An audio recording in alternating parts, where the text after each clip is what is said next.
फवाद चौधरी साहब जो हुआ शुएब शाहीन साहब के साथ आपका मामला और उसके बाद पीटीआई की सियासी कमेटी का एलामिया, फिर आपने जिस तरह से इल्ज़ाम लगाए, आपने कहा ये सियासी कमेटी नहीं मनी लॉन्ड्रिंग की कमेटी है। ये बहुत बड़ा इल्ज़ाम है। आप खुद एक वकील हैं, कानूनदान हैं, सियासतदान हैं, आपके पास इन तमाम इल्ज़ामात के सबूत तो मौजूद होंगे। नहीं, मैं कोई इन्वेस्टिगेशनिंग एजेंसी तो नहीं हूँ ना।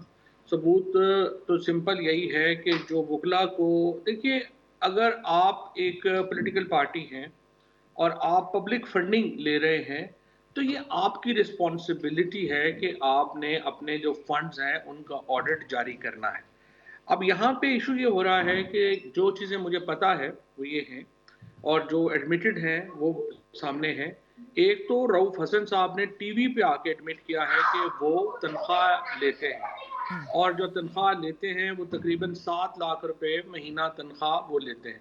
अब आप मुझे कोई और बता दें मिसाल पॉलिटिकल पार्टी की कि जो एक लीडर रखे, जो कहे कि मैं सियासतदान हूँ, मैं लीडर हूँ और वो पार्टी से तनख्वाह भी ले रहा हो। नंबर 1।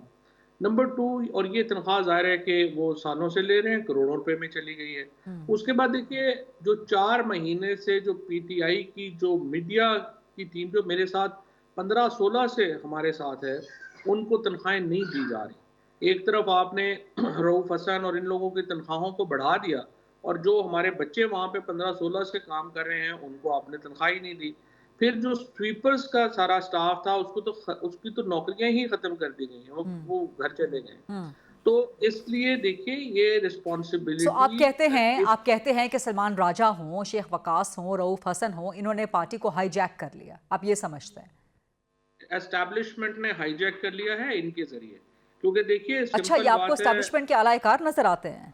उसकी वजह है ना, उसकी वजह ये है गरीदा कि देखिए, मैं आपके सामने, क्योंकि अब आपको फ़ायदा ये है कि आप बहुत तवील अरसे से रिपोर्टिंग भी कर रही हैं, आपने सारे हालात को भी जो है वो देखा है।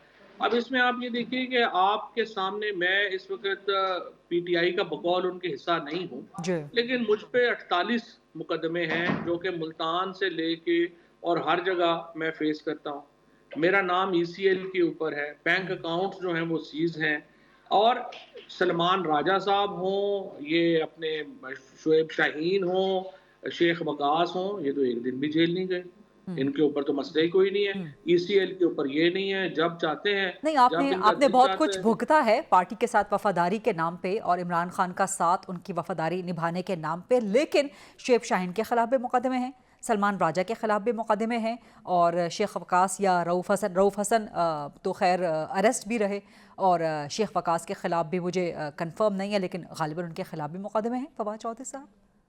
जी, लेकिन कितने उसके दिन बावजूद आप ये समझते हैं कि ये फिर भी एस्टैब्लिशमेंट के आलाकार है?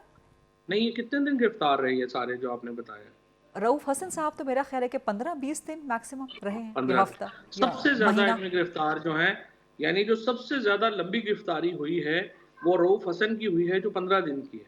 हम्म। ठीक है ना? हम्म।